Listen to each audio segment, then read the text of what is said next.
জগন্নাথ শুভ রথযাত্রা মহোৎসব। এটি আমাদের হিন্দু সনাতনীদের কাছে অন্যতম একটা দিন। কেন বলুন তো?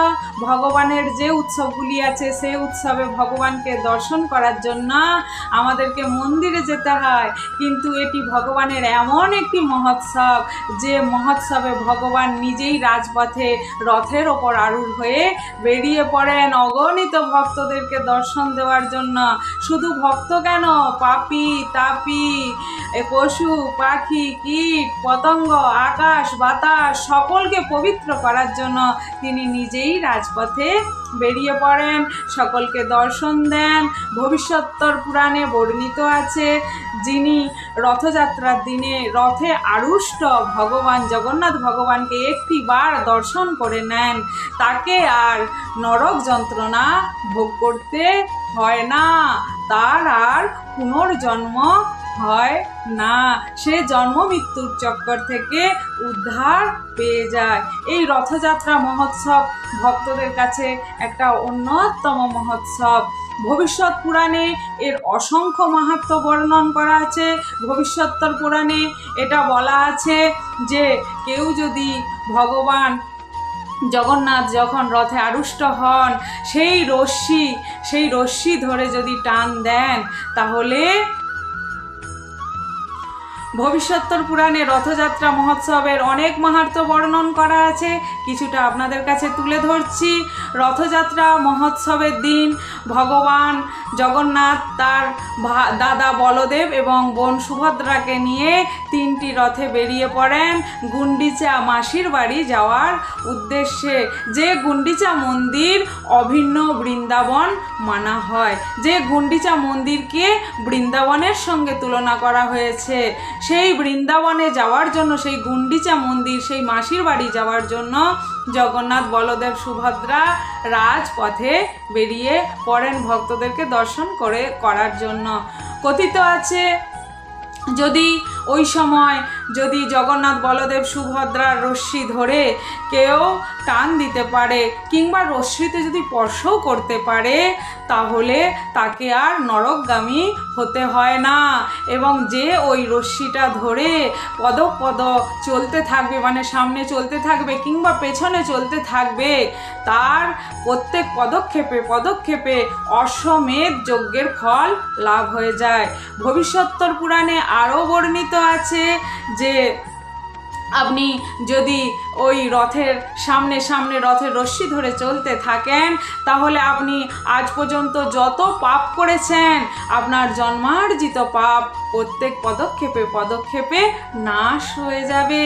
এবং ভবিষ্যত্তর পুরাণে আরও বলা আছে যে ব্যক্তি জীবনভর কোনো পুণ্য কাজ করে নাই, সারা জীবন ঘোরতর পাপ করেছেন, ভ্রূণ হত্যা, অবৈধ স্ত্রী সঙ্গ, মা বাবাকে কষ্ট দেওয়া, নারী নির্যাতন, চুরি করা, খুন করা, এই রকম পাপ পর্যন্ত করেছেন, তারাও যদি ওই দিন রথের রশ্মি ধরে সামনে আগমন করেন, তারাও তাদের সমস্ত পাপ নষ্ট করে ফেলবেন।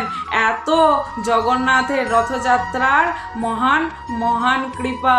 আবার বলা আছে যদি কোনো গর্ভবতী স্ত্রী এই রথযাত্রার দিনে রথের দড়ি স্পর্শ করে সামনে এগিয়ে যায়, তাহলে সেই গর্ভবতী স্ত্রী থেকে যে গর্ভজাত সন্তানটি হবে তিনি পরম কৃষ্ণ ভক্ত হবেন। এবং যদি কোনো স্ত্রী লোক এই রথযাত্রা মহোৎসবে অংশগ্রহণ করেন, সে তার 21 কুল, তার বাবা মায়ের কুল, তার শ্বশুরবাড়ির কুল সঙ্গে 21 কুল উদ্ধার করে দিতে পারে। ভাবুন তো রথযাত্রা মহোৎসবের এত মাহাত্ম্য। এই রথযাত্রা মহোৎসবের দিন যদি কেউ রথের রশ্মি ধরেও না টান দিতে পারে, দূর থেকেই রথের ওপর আরুষ্ট ভগবানকে দর্শন করে নেয়, হা জগন্নাথ বলতে পারে দুবাহু তুলে, তাহলে তার জন্মার্জিত পাপ নষ্ট হয়ে যায় এবং তিনি অনায়াসেই বৈকুণ্ঠ ধাম লাভ করতে পারে। রথযাত্রার এত মাহাত্ম্য আপনাদের কাছে তুলে ধরলাম। তাই আসুন এবারে বলি রথযাত্রা মহোৎসবের দিন কোন কোন কর্ম করবেন না। রথযাত্রা মহোৎসবের দিন অবশ্যই কোনো আমিষ জাতীয় আহার ভোজন করবেন না। দরকার হয় আগের দিন থেকে নিরামিষ করতে পারলে আরও ভালো। কেন? যেহেতু আপনারা ভগবানকে স্পর্শ করবেন। ভগবানের রথের দড়ি স্পর্শ করা মানে ভগবানকে স্পর্শ করা। যেহেতু আপনারা ভগবানের গায়ে হাত দেবেন, ভগবানকে স্পর্শ করবেন, নিজেরা যদি পবিত্র না হন তাহলে কি ভগবানকে স্পর্শ করতে পারবেন? আর যারা রথের রশ্মিতে টান দেবেন তারা পায়ে জুতো অবশ্যই পরবেন না, খালি পায়ে রথের রশ্মিতে টান দেবেন। বাড়িতে জগন্নাথের চিত্রপটে সেদিন সুন্দর সুন্দর করে তুলসীর মালা পরান, একটা সুন্দর মালা পরান এবং জগন্নাথ দেবের উদ্দেশ্যে সুন্দর সুন্দর ভোগ অবশ্যই ভগবানকে ধারণ করান। ভগবানের প্রিয় ভোগ হলো ক্ষীর আর খিচুড়ি আর গজা, এগুলি ভোগ লাগাতে পারেন। এবং ভগবানের প্রিয় হলুদ রঙের ফুল ভগবানকে অবশ্যই ধারণ করাতে পারেন। এবং আমরা জানি কৃষ্ণের অত্যন্ত প্রিয় তুলসী মালা, একটা তুলসী মালা অবশ্যই ভগবানকে ধারণ করাবেন।